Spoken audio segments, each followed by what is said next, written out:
सबसे पहले तो अभिनंदन है, स्वागत है। इस परिवार में दो और सदस्य आज जुड़ रहे हैं, देवेंद्र सिंह जी और सुरजीत सिंह जी। जिस प्रकार पिछले 7-8 वर्षों में प्रधानमंत्री जी ने जम्मू कश्मीर को प्राथमिकता दी है, और आपको स्मरण होगा कि प्रधानमंत्री बनने के तुरंत बाद उनके आरंभिक वक्तव्यों में एक बार कहा गया था कि देश के वो क्षेत्र, वो हिस्से, वो जो राज्य जो कहीं ना कहीं मुख्य धारा से छूट गए या पिछली सरकारों की कुताही के कारण प्राथमिकता में नहीं आए, उनको विकसित करके विकसित क्षेत्रों के साथ जोड़ा जाएगा, भले ही पूर्वोत्तर हो, भले ही जम्मू कश्मीर हो। और उस दिन से लेकर के आज तक हम ये भी कैसे भूल सकते हैं कि जो सर्वप्रथम दीपावली हुई है 26 अक्टूबर 2014 को, आप तो समझ सकते हैं कि भारतीय समाज में पहली दीपावली का कितना महत्व रहता है, भले ही वो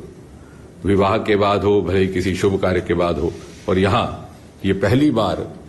हम देख रहे थे कि एक प्रधानमंत्री बनने के बाद अपनी सर्वप्रथम दीपावली उन्होंने कश्मीर घाटी में जाकर के बाढ़ग्रस्त लोगों के बीच में बिताई। उस दिन से लेकर के आज तक मोदी जी के नेतृत्व में जो नवीन भारत, न्यू इंडिया की विकास यात्रा चल रही है, उसमें जम्मू कश्मीर को प्राथमिकता दी गई। यदि कोरोना काल को छोड़ दिया जाए तो मुझे नहीं लगता कि कोई ऐसा कालखंड गुजरा है जब 2-3 मास में एक बार मोदी जी ने जम्मू कश्मीर का प्रवास न किया हो, और इतनी संवेदनशीलता के साथ कि हर बार उनका ये आग्रह रहता कि मैं तीनों क्षेत्रों को टच करना चाहता हूं। एक ही दिन में उनका प्रवास जम्मू में भी रहता, श्रीनगर में भी रहता और लेह में भी रहता। और इसलिए ये स्वाभाविक है कि वो प्रत्येक नागरिक, वो प्रत्येक कार्यकर्ता, चाहे वो इससे पूर्व किसी भी बंधन में क्यों ना हो, मोदी जी से प्रेरित होकर के जो उनकी प्रतिबद्धता है, और जो कोई भी राष्ट्रवाद और देशभक्ति को प्रतिबद्ध है, उसके लिए स्वाभाविक है कि वो इस परिवार का हिस्सा बने। इसके उपरांत 5-6 अगस्त 2019 के बाद आदरणीय गृह मंत्री श्री अमित शाह जी ने एक नया संवैधानिक एवं प्रशासनिक परिवर्तन ला करके जम्मू कश्मीर को एक नई दिशा दी, और उसको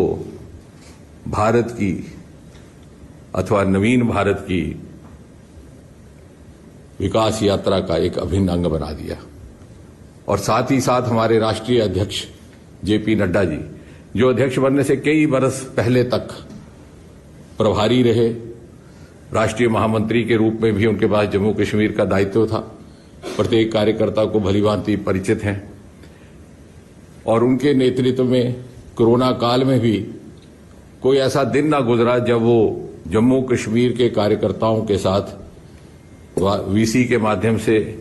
या दूसरे ऑनलाइन माध्यम से संबोधित ना रहते। और आज हमें गर्व है कि हम कार्यकर्ता हैं उस राजनीतिक दल के जो विश्व का सबसे बड़ा राजनीतिक दल है, और उसके साथ हमारे दो और मित्र जुड़ रहे हैं। एक सांकेतिक अवसर भी है ये जम्मू कश्मीर के उन सभी वासियों के लिए, चाहे किसी भी संभाग से ताल्लुक रखते हों, क्योंकि संतुलित विकास और संतुलित प्रगति का जो संदेश मोदी जी के माध्यम से गया है, उसका ये प्रतीक है कि आइए हम सब जुड़ जाएं। जैसे मोदी जी अक्सर कहते हैं कि सबका साथ, सबका विकास, सबका विश्वास और सबका प्रयास, और जम्मू कश्मीर को पुनः उसी डगर पर लाना, उसको खड़े करना उसी शान और शौकत के साथ। इसलिए सबका प्रयास अनिवार्य है। हमारे दो मित्रों ने आज ये सिद्ध करके सारे जम्मू कश्मीर वासियों को, कार्यकर्ताओं को, राजनीतिक जीवन से जुड़े सभी को एक संदेश दिया है। और मुझे विश्वास है कि आज हम स्वतंत्रता के 75वें वर्ष से गुजर रहे हैं। आने वाले सालों में जब भारत विश्व पटल पर प्रथम श्रेणी में खड़ा होगा, जम्मू कश्मीर उसके मुकुट के नूर के रूप में उज्जवल उज्जवल दूर से दिखाई देगा। एक बार फिर से देवेंद्र जी का और सुरजीत जी का बहुत बहुत अभिनंदन।